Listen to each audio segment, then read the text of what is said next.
Vous connaissez votre pays? Tu crois que c'est facile que tu te retrouves qu'un homme t'a piégé, il t'a sodomisé, t'a filmé, t'a ouais, ça tu vas porter plainte? Vous parlez de quoi? Un homme aussi puissant?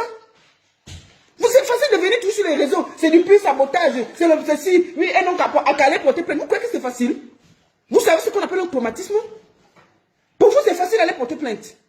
Allez vous retrouver dans les bras d'un homme qui vous a sodomisé, qui vous a filmé et qui vous a envoyé ça. Qui vous a brisé d'abord mentalement, moralement, psychologiquement. Au Cameroun, tout le monde sait où la plainte va. Quand tu es avec un homme puissant. Au lieu de parler comme ça des victimes, donnez-leur le courage d'aller porter plainte. Aidons-les. Qu'elles n'aient plus peur. Parce que quand ça ne t'arrive pas, tu ne peux pas parler comme tu parles là. Donc, Nicole Keta, tu n'es pas obligé de venir dans mon live. Vous commencez vraiment à nous gonfler parce que nous, on parle avec les victimes. Et on a mal de voir ça. Arrêtez ça. Vous n'êtes pas obligé de parler. Ce n'est pas de tous les sujets on parle. Vous pouvez continuer à vous clasher, à raconter des bêtises sur les réseaux sociaux. Mais à un moment, quand on parle de la vie des gens, vous n'êtes pas obligé de prendre position. Vous pouvez rester dans vos conneries. On parle des gens qui perdent leur vie. On ne peut pas dire à quelqu'un. On ne peut pas accuser quelqu'un. Il y a une personne, pas deux personnes. Il y a plus d'une centaine de personnes qui parlent de la même personne. Qui se plaint. La fille qui parle ici, là. Elle n'a même pas témoigné chez Zumento. C'est moi qui ai apaché la fille. C'est moi qui ai parlé avec la fille. C'est moi qui allais chercher cette fille. Quand elle parlait, je pleurais et pleurais. Je pleurais et pleurais. Tellement c'est énorme ce qu'elle a vécu. Le gars fini l'a sodomisé, l'a filmé. Et lui a envoyé ça pour le menacer. Allez à l'école de sa fille, fais les tours. Que si tu ouvres ta bouche, ce qui va arriver à ta fille, tu ne vas pas croire. Un monsieur qui se balade avec l'âme, tu vas parler. Donc, s'il vous plaît, vous n'êtes pas obligé d'être dans le truc. Quand on avait commencé l'affaire de Kamumim ici, là, on a vu même les artistes soutenir Kamumim. Oh, soutien, oh, c'est le sabotage. Il a dit ici que ce n'était même pas son bureau. Monsieur Kamumim avait dit que ce n'était pas son bureau. Hein, qu'il a mis seulement 2 personnes dans son bureau. Mais, oh, résultat où? Le résultat est où? Après, il est venu, quelques semaines, parce qu'on a mis la pression.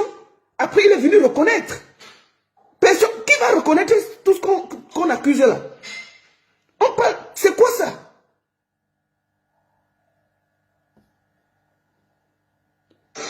Je vous assure, la baronne, je ne sais pas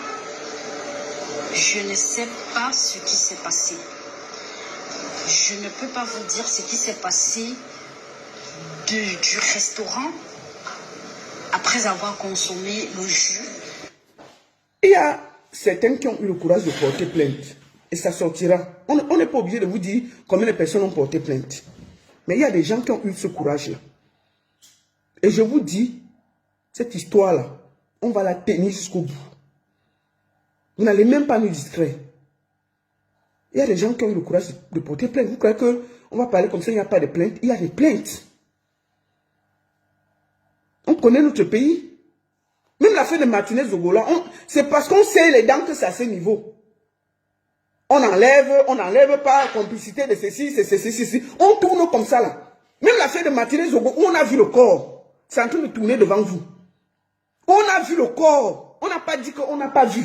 Le corps de Martinez, nous tous on a vu ça ici là. Ça ne tourne pas devant vous. On dit que complicité de torture. On n'a même pas dit qu'il a été torturé. Complicité de torture.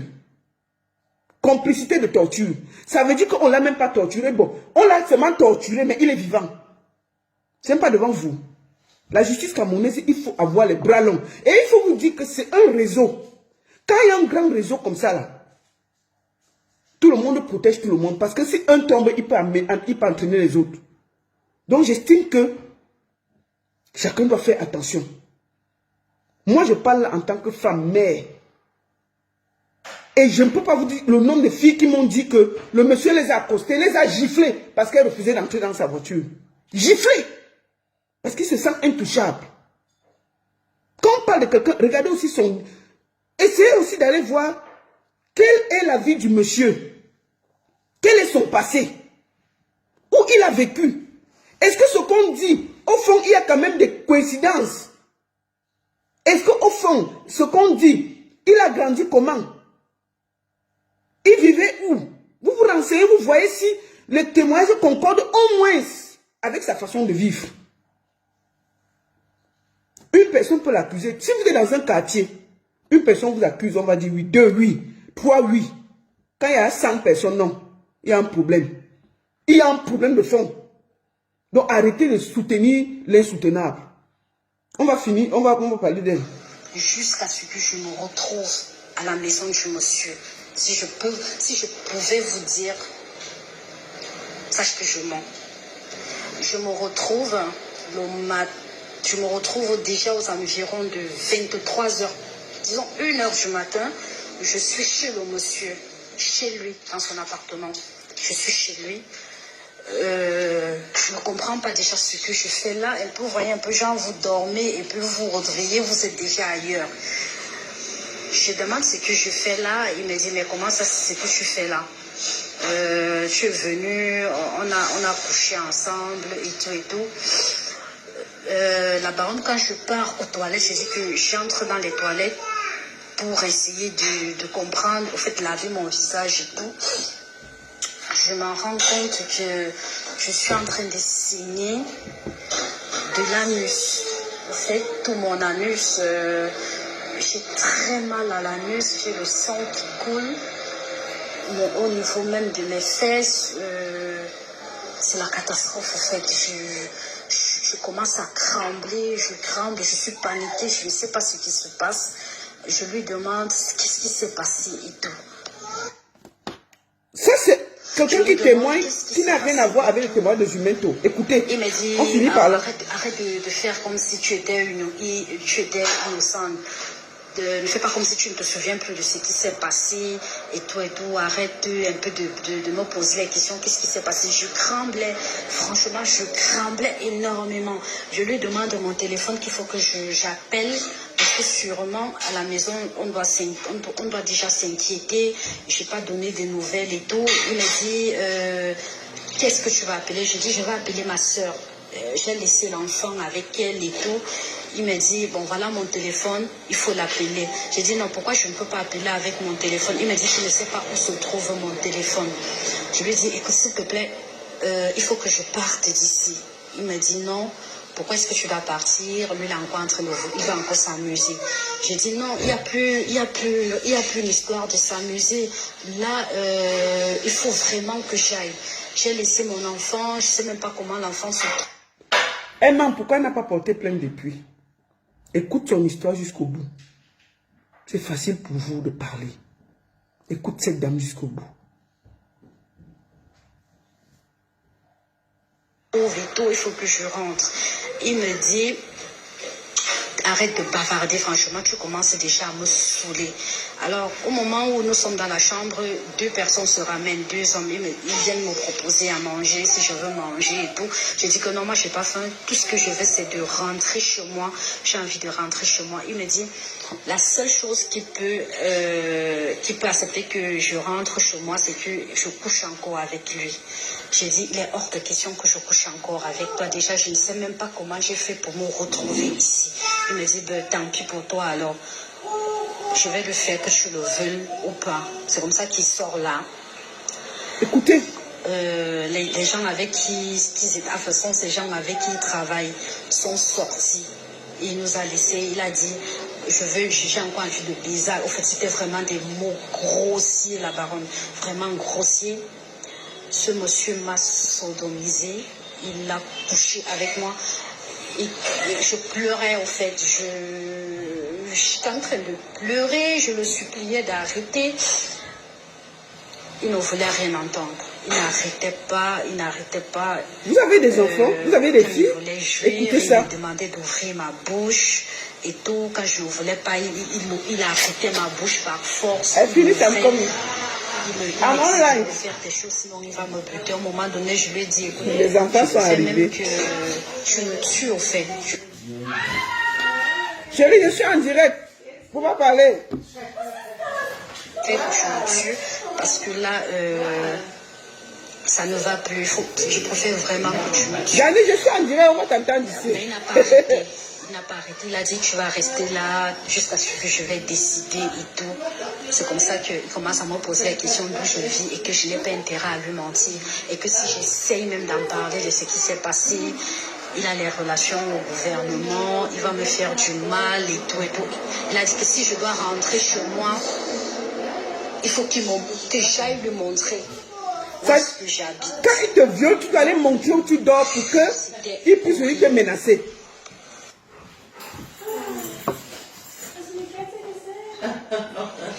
Après le troisième jour, je me supplie, j'ai dit, bon là, il faut vraiment que je rentre chez moi parce que bientôt...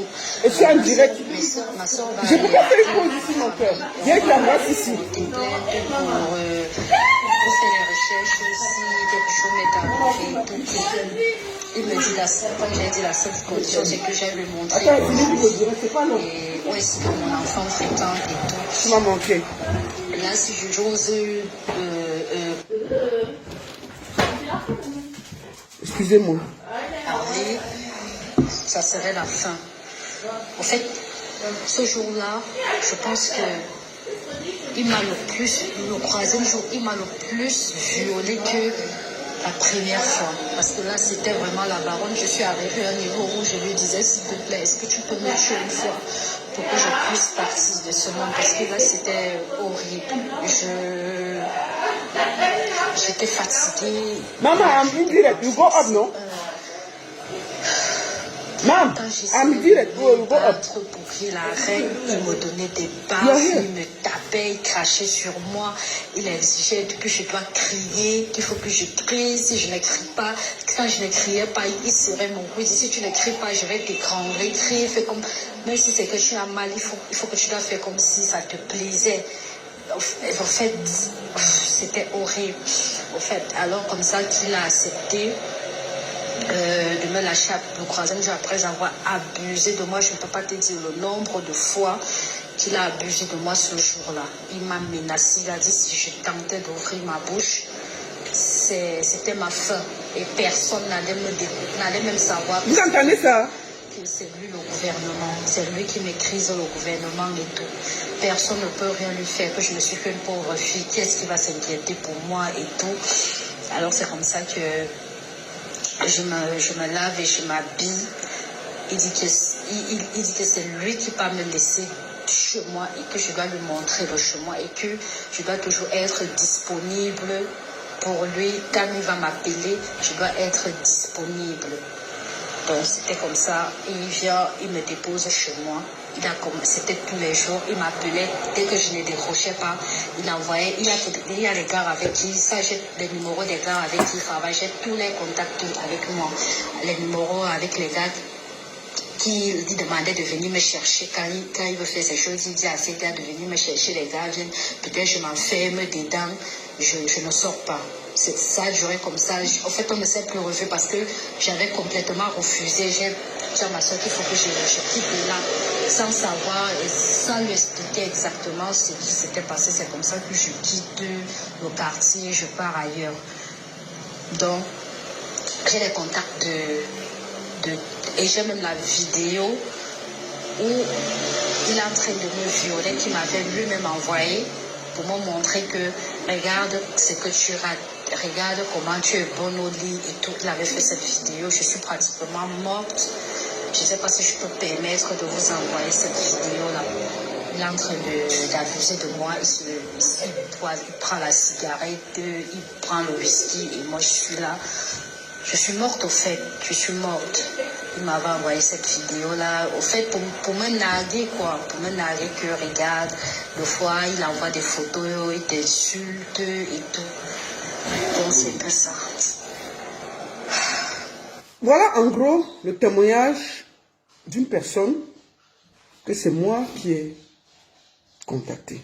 C'est pas elle qui est venue, c'est une victime qui vous dit ce qu'elle a vécu pendant 3 jours chez lui. Ce monsieur